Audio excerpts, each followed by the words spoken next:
My name is Ian and welcome to Planted. In this video I've got 5 plant stories that will help you grow plants better. Now, it doesn't matter if you're experienced, doesn't matter if you're a novice, these 5 plant stories will help you have more success growing plants. Let's go. This is our first plant. This is the remarkable Echinacea. It comes in lots of colors, lots of heights. It's very tough, very hardy, and will grow outside year-round, giving you a beautiful display of flowers. But this is a little bit different. Rather than buying a plant or being given a plant from a friend, I was able to buy seeds. Again, these are widely available.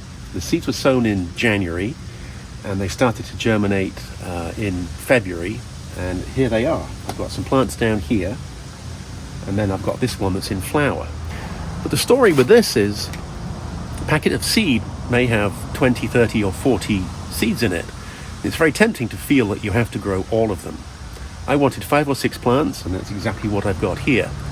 But what makes this special is that there's a plant in the back here that grew out over these Echinacea.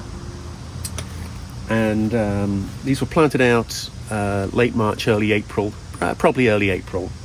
And they got slightly shaded. But they got shaded enough that they were somewhat restricted in their plant growth. They didn't grow as full as they could. So these are unlikely to have flowers this year. This one did just fine.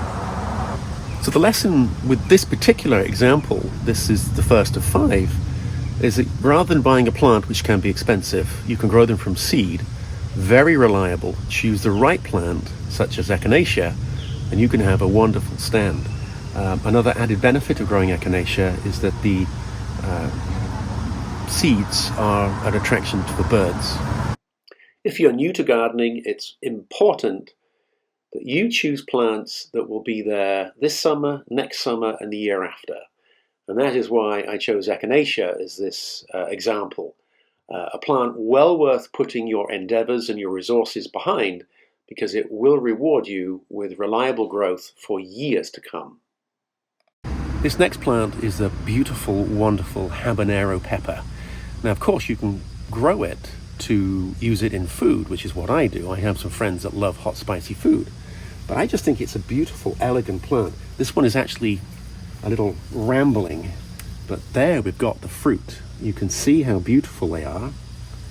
Very architectural, very, very attractive. And if I just reach in here, this is what all the fuss is about. This is a ripe habanero pepper. Cooking with this is an absolute delight.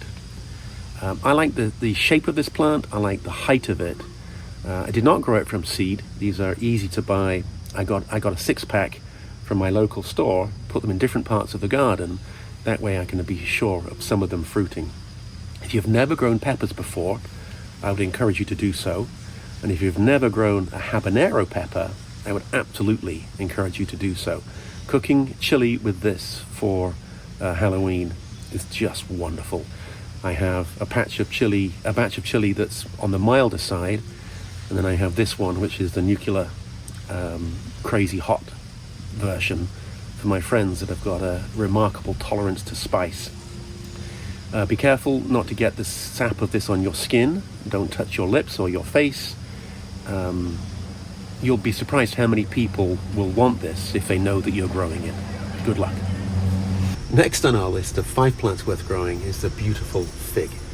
This is called Ficus carica. It's the common fig. It does not need the wasp to be pollinated or fruit. It will do that all by itself. The fruit itself is actually an inverted flower. There's a lot of misunderstanding when it comes to growing figs, and what you must understand is that garden centres will happily sell you a plant, but will it fruit in your environment? So this is one called Olympia. I've had this 5 years and it's been a reliable fruiter for me. So very happy to continue growing it because I know I'm going to get a harvest. But if you have never been able to walk out of your yard and pick a fresh fruit. I deliberately have this little pause here for some voiceover because I want to show you how easy it is. You can peel them. I don't. If they're ripe, they're delicious. You can eat the skin. The fruit inside is jammy and soft and sweet and truly delicious. And what I do is I hold the stem where it was attached to the plant and eat until I get to that stem. Here you see me devouring this fig, and I can't tell you how tasty it was. Just delicious. But here's a word of warning when it comes to trying to grow edible figs.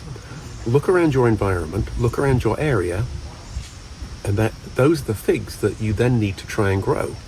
Garden centres will stock common varieties. There's one called Black Mission that will never fruit up here in the northeast. It needs a lot more heat, particularly in the winter and also in the summer, for it to ripen.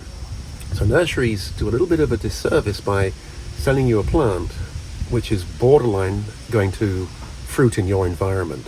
So have a look around, find a variety, get a cutting from a friend, and let that be the fig that you put your endeavors into, rather than taking a one, waiting 5 years and getting nothing.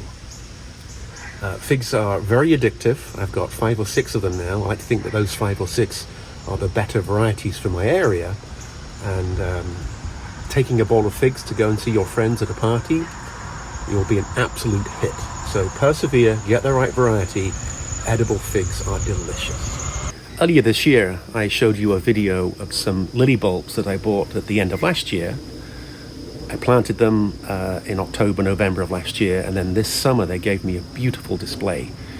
But that display is 6 weeks of interest. The interest is when the bud starts to emerge and then the flower opens and they start to go over. And as you can see from this, these plants are looking kind of tired. They've had their window of interest and they are taking up valuable space. But when you find a plant that you like, one trick that I recommend for everybody is to expand the window of interest by choosing plants that flower each side of that. And a lily is a really good example. Those are summer flowering lilies, or they flower in the summer. And this is a lily called Lilium formosanum.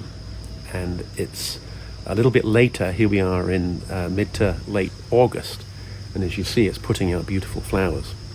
What sets this apart is that I bought them from seed a few years ago, and another recommendation for you to start to grow plants from seed. Don't feel that you always have to buy a plant. Growing from seed is a wonderful source. More about that in a moment. This is a wonderful plant. It's got very, very tough stems. It does not need staking. And then you've got 6 flowers on this one, and you've got 5 on this one. And you can just imagine having a bunch of these bulbs, maybe 20 of them in close proximity, and the display that it would give you. So the trick here is find a genus, find a plant that you like, and then find another species or variety within that genus that helps you expand the season. So if these were planted with those other lilies, we'd have this ongoing, long, protracted display of flowers.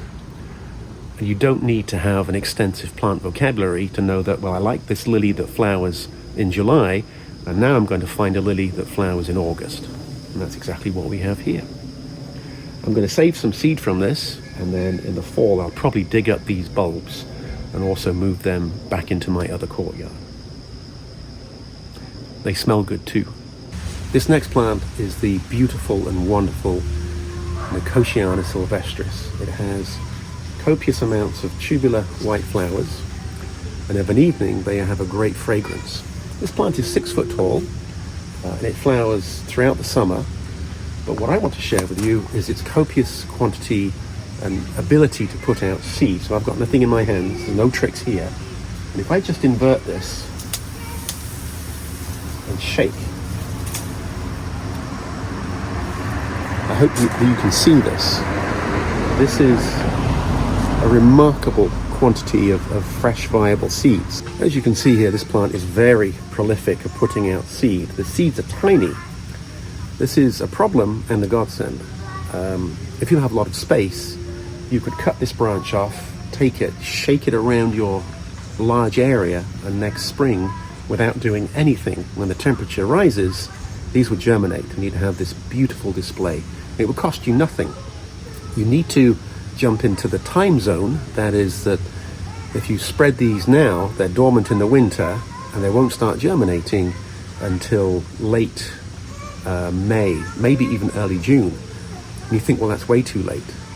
you'll be surprised how quickly they do grow and how quickly they will start to flower for you. The downside is in my garden, I don't have space.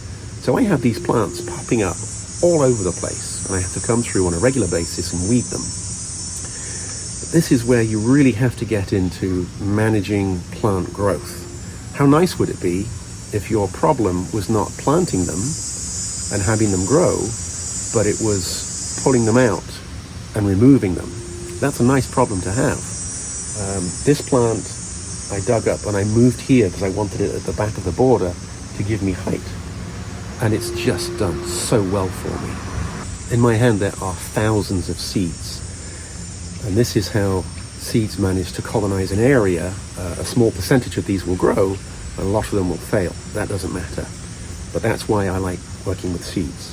So there we have it. There we have 5 stories on growing plants. We got the beautiful Echinacea. Grow it from seed, plant it out, let it flower. Lots of heights, colors.